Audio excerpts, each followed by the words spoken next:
Okay, so tonight we're going to talk about multiplying and dividing integers. So we've done adding, we've done subtracting, and now we're going to do multiplying and dividing. Now we have some rules here. There's just two of them, and they're a little bit different than adding rules, so you're going to have to write these down somewhere so that you remember. But for multiplication and division, and they're the same rules for multiplying and dividing, you need to remember two simple rules. If two integers have the same sign, their answer is always positive. If two integers have different signs, their answer is negative. So pause the video right now and write this down somewhere where you can find it and you'll be able to refer back to it. Okay, so some examples then if you have two integers with the same sign. So if I had -1 times -1, those are both negative. The answer would be a +1. If I had a +1 times a +1, the answer would be +1. Same signs, positive. Same signs, positive. Not quite like when we did adding, because when we did adding, we did same sign and you keep the sign, but that's not true when you multiply. Two negatives make a positive. Now if I have -1 times +1, now I have signs that are different, and my answer is negative, so that would be a -1. Or if I had a +1 times a -1, still signs are different, my answer is going to be negative. I have this little tic-tac-toe board here to help you remember what the answer is. So draw a little tic-tac-toe board somewhere on your notes. And then we're going to make some plus and minus signs. So we're going to put a plus sign right here. And we're going to put a minus sign right here. So if I multiply a positive times a negative, what kind of an answer would I get?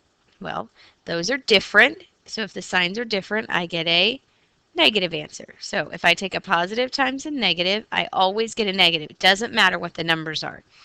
So for example, if I had 3 times -2, my answer would be a -6 because I have a positive and a negative.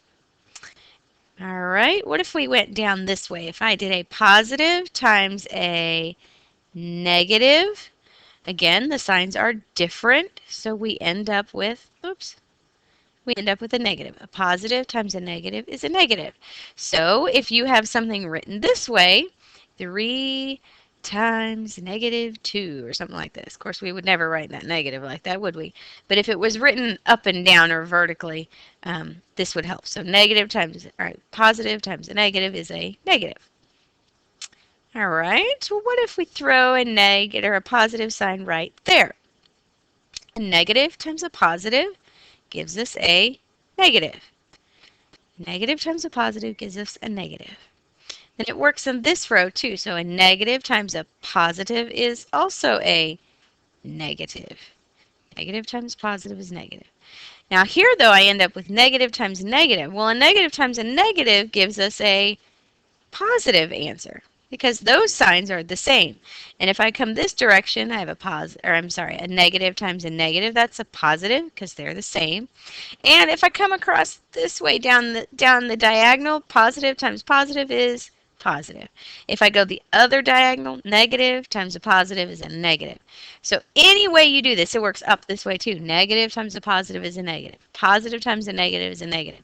So any way you look at this tic-tac-toe board, it's going to tell you what kind of answer you should have. Now, it won't tell you the number, but at least tell you what the sign is going to be. So this is a great resource to help you remember what signs. Now, so I would suggest you write it down.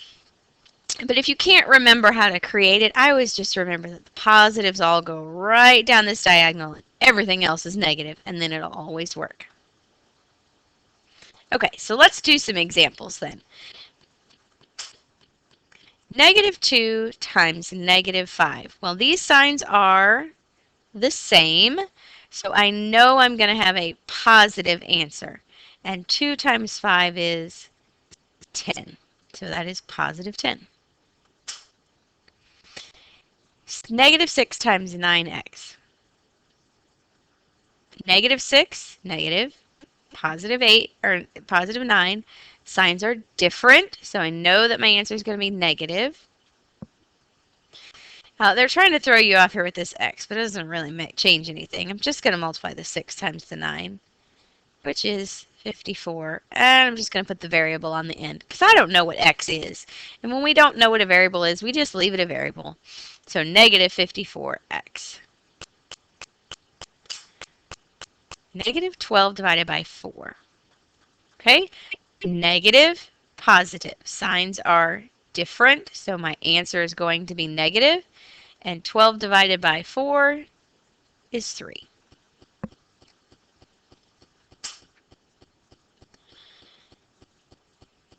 Negative 7 squared. Now remember, a squared means that I'm going to multiply the exact same number by itself. So I have negative 7 times negative 7. Well, 7 times, or negative 7 times negative 7. They're both negative, so my answer is going to be positive. And then I'm going to do 7 times 7, which is 49. Okay, and then my last balloon.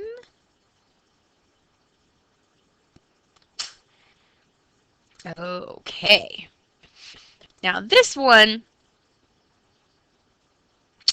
let's see, I'll get this pen. I'm going to do it over here so I have a little bit more room. So negative 2 x, y. Now remember, when we have these variables here and it tells us what x and y are, so I know that x is 5 and x is negative 3. But remember, when we are putting numbers in for variables, it's like our little presents. So we're going to go back to our little present things, and we haven't done this in a while. But we're going to make a little box for each of our presents. And x is 5. So in this box, we're going to put 5. And then in this box, we're going to put negative 3 because y is negative 3. Now, when you have a letter or a variable right next to a number with no operation sign, so it's not a plus, not a minus, there's no division or whatever, it means multiplication. So I'm going to do negative 2 times positive 5, and I'm only going to do one thing at a time. So negative 2 and a positive 5, my signs are the different, so I know it's going to be negative. And a 2 times 5 is 10. Now this right here, I'm going to keep it in parentheses because I don't want to forget that I'm multiplying. So I'm going to put parentheses around it. I could write the box over again too. That would be fine. So now I have negative 10 and negative 3. Now those signs are the same. So my answer is going to be positive. And 10 times 3 is 30. So the answer is 30. Now, here are a bunch that I want you to try. And, oops, I lost my tools.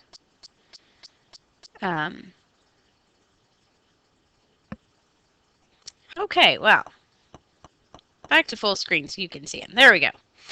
Okay, so I want you to try these. Now, these are all the answers, and then these are going to move over here. So I want you to pause the video and try these out, or I'll go really slow here, giving you the answers so you can practice yourself. So you're going to do 5 times negative 3. And what do you think 5 times negative 3 is? And it is, well, maybe if I can get it here, is negative 15. Okay, then 4 times negative 3 is negative 12. And if I'm going too fast, just pause the video. Negative 6 times negative 3 is positive 18. Negative 5 times negative 3 is positive, positive 15. 9 times negative 2 is negative 18. Negative 8 times 0 is 0, because anything times 0 is 0. Okay? Negative 4 times 2 is negative 8. And negative 6 times negative 2 is positive 12. And we'll see if we did it right. Check. Very good. Okay, that's it